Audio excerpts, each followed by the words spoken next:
Hello, and thank you for joining me as I explain why I am declaring my candidacy for President of the United States of America. I'm Joe Sestak, and I wore the cloth of the nation for over 31 years in peace and war, from the Vietnam and Cold War eras to Afghanistan and Iraq, and the emergence of China. Born and raised in Pennsylvania, I grew up in this global canvas of service in the United States Navy. My commitment to service came from my parents. My father was a dreamer who emigrated from Czechoslovakia as a young boy with his parents. He served throughout World War II, from landings against Nazi Germany to kamikaze attacks by imperialist Japan. He continued his naval service as he raised 8 children with my mom, who also served her country for 30 years in education as a high school math teacher, because education is our real homeland defense. I learned integrity's values by my parents living them. Service to country, to others, above self, with accountability in answering for oneself. It's how the Navy prepared me for increasing responsibility in command at sea and ashore, sending me for a doctorate in both at Harvard University. I was sent to work for General Colin Powell, then for President Clinton at the White House. As a 3-star admiral in charge of the Navy's warfare requirements, my proposed controversial reduction in ship levels from 375 to 260 challenged the long-held assumption that numbers were the best measure of military capability. I saw a future owned by whoever best harnessed cyberspace at less cost, and still do. However, it proved unnerving to the military-industrial congressional complex, an experience that served me later well in politics, when accountability for doing what's needed would again mean going against ingrained norms. On 9/11, I had walked out of the Pentagon when shortly after the plane dove into the building. I quickly came back and looked down at the burning scar the plane had made on the Pentagon and on our nation that fateful day. I worked that night in a makeshift Navy command center on the Hill. Again, the world had changed, and I was called and told to establish the Navy's Strategic Anti-Terrorism Unit. It took me to Afghanistan for a very brief period as the war started, gathering with SEALs in broken down farmhouses and assessing rules of engagement for a high-tech air power in this very different global war of terror on the ground. Returning, I was given the highest honor our nation can bestow upon anyone, to lead our sons and daughters in harm's way. For me, as commander of an aircraft carrier battle group. When we arrived in the Arabian Sea to begin our strikes against Afghanistan, my 10,000 sailors, SEALs, and Marines experienced what I had seen wherever I had served my country. Waiting there for us to become part of our American battle group was an international armada. The Italian Minister of Defense said it well for why they all came. Some may think, he said, that we Italians are better lovers than warriors, but we are coming because America has been attacked, and we will be there for them. We had the world with us, united against evil, because in that distant sea was the realization that America's greatest power is its power to convene, to bring the peoples and nations of the world together for a common cause that serves us all. That is what America had been doing ever since the world's greatest generation had returned home, from having defeated the horrors of fascism and imperialism in the second of the world wars. And they swore it wouldn't happen again. They kept their promise by building the liberal world order based upon the rules of individual and human rights, open and fair markets, fair and just governments. It was one that embraced the world's collective good. Whether Stalinism or human rights atrocities, dire poverty or world recessions, we convened the world by the power of these ideals. And that is why America's retreat from the world today is so dangerous and damaging to our American dream. First, if there is any doubt that this global concord and our leadership of it is the absolute prerequisite for our safety, health, security, economy, our way of life, it vanishes under the harsh reality that there is nothing we can do just by ourselves. Absolutely nothing to protect America from the most destructive threat to mankind. In just a decade, it will begin its slow implosion of our world into crises. that is when the worst seeds of the irreversible consequences from climate change will have begun to be sown. Unless uprooted, they will eventually grow into wars because of desperate drought and famine, violent seizing and hoarding of diminished global resources, economic shocks for poor and rich alike, and the bankruptcy of the idea that governments could actually provide for their people's general welfare, as the relentless rise of global heat and oceans takes an uncontrollable toll on their citizens. Meanwhile, China is knocking down the barriers to its emerging global order of Sinocentric institutions and authoritarian values. It has a GDP poised to surpass ours in 4 years, with a military that the U.S. military commander of the Pacific has said, China commands the Western Pacific, with a growing global naval presence. It is the first loss of command of the seas by the U.S. Navy anywhere since World War II. So as America heads home, telling bruised allies left behind, it's a wrap. China is exploiting its unchecked freedom to impose its illiberal values of might makes right through its expanding institutions. For instance, China now has a virtual monopoly in manufacturing the supply chains that make these corporations high-tech products. Data, for example, from Android phones with Chinese software is surreptitiously sent to China. Chinese corporations are now connecting at least 2/3 of the world's population to the transformational speed of the 5G network. This is arguably the greatest threat of all. China's ownership will give it a police state capability to surveil everything on the network, both for commercial and intelligent purposes. And now is truly one world, where destruction by climate change, contraction of our way of life by China, and damage to our national security by corporations will happen no matter what we do just by ourselves. Today, we must have a president who knows how to serve us abroad, but also at home. Which is why I ran my first congressional campaign under the refrain, I'm a former Navy admiral, running on national security that begins at home, in health security. This was due to the awful day when my wife, Susan, and I watched as Alex, our then 4-year-old daughter, was wheeled out of surgery at Walter Reed Military Hospital with her saddened doctors beside her. We couldn't get the brain cancer they told us, and when asked, they gently replied, she has about 3, perhaps 9 months.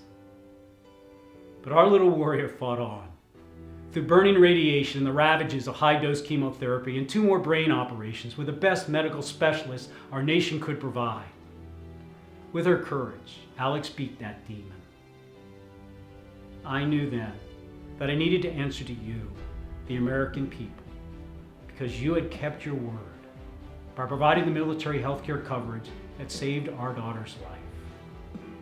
As Alex's treatment neared its end, and I'd left the Navy, I thought of the day when she'd begun her chemotherapy. Susan and I could not help but overhear in that small room the conversation of hospital counselors with the parents of the young boy who was Alex's roommate.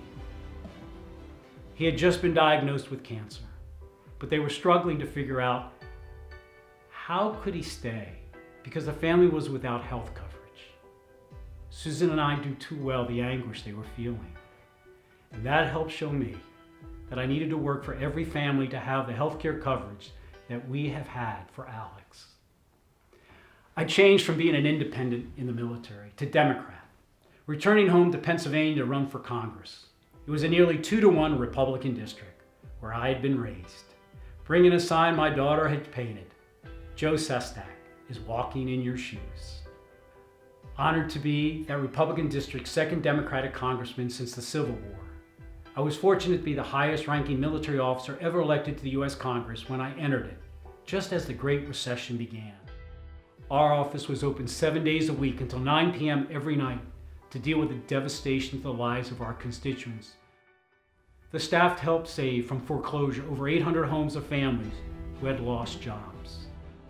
In all, our congressional office handled 4 times the constituency cases of the average congressional office. I also returned to the Treasury the pay increases that Congress had given itself during this economic meltdown. As a result, the House Majority Leader cited our first-year efforts as the most productive of our freshman class, ending up passing 19 pieces of bipartisan legislation during my first term. But the constant refrain in the thousands of constituency cases we handled was, why isn't a government of the people more accountable to the people? Washington, D.C. has become a restricted circle of entrenched political elite and corporate lobbyists who feel empowered to bypass the public good for their self-interests. The president is not the problem. He is the symptom of the problem people see with a system that is not fair and accountable to the people for far too long. Take Iraq. Politicians of both parties who supported that decision did not understand either the complexities of the world or the limitations of the military power.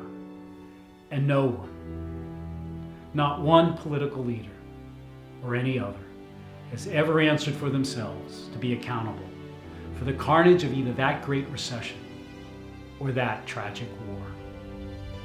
It is this unaccountable leadership that is responsible for the lack of trust in America today, that undermines our sense of national unity, of whom we are and what we stand for. With a leader who is trusted by the people because he is willing to be accountable to them, above self, above party, above any special interest, no matter the cost to him. Our epic challenge is to regain the trust of Americans, all Americans, by a president who the people know will remain accountable to them even when they disagree. We have no choice, for we cannot meet the defining challenges of our time without a united America. Our nation, above anything else, yearns for someone accountable only to the American people, no matter the consequences to himself. That is why I originally ran for the U.S. Senate, despite the opposition of our party's Washington establishment. I disagreed that a senator should be our party's nominee, who had humiliated Anita Hill, allowed to do so by members of our party as she testified about her sexual harassment by now Supreme Court Justice Clarence Thomas. There was no pleasure in opposing every member of my party's elite to defeat Senator Arlen Specter, who defected his Republican Party only to avoid defeat in its primary. But there would have been less in not standing up to demand accountability for the 30 years of his damaging votes as a senator, including against Miss Hill. Come aboard an aircraft carrier with me for a moment and see what the American people most want and most need, where 5,000 sailors live, work, and go to war together. At an average age of 19 and a half, they run the ship's nuclear reactor, fix a pilot's plane before he or she takes off in it, without the pilot even questioning them.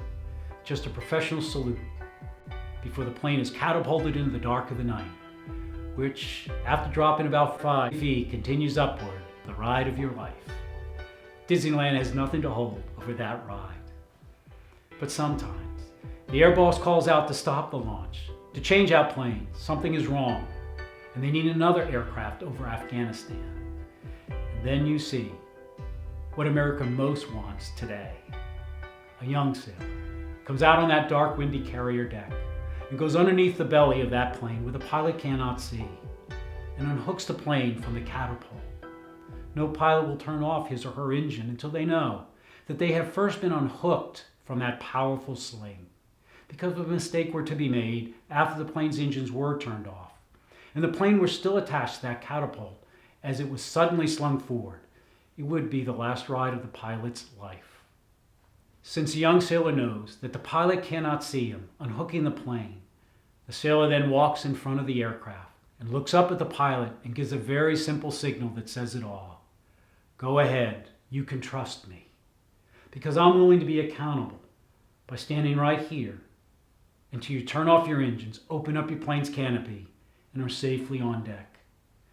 And if I made a mistake, and you start heading overboard to your death while still in the plane, you're going to go right through me, and I'm going to go with you to my own. No one in America believes that anyone in Washington, D.C. is willing to stand in front of that plane, accountable to them. As your president, I want to, for all Americans. so we can accomplish our agenda together before the hour is too late.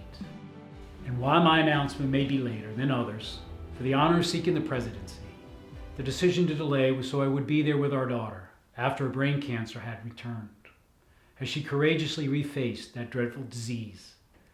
Throughout this past year, Alex again showed she is stronger than me, heroically beating the single-digit odds once more, drawing on the fortitude of her mom.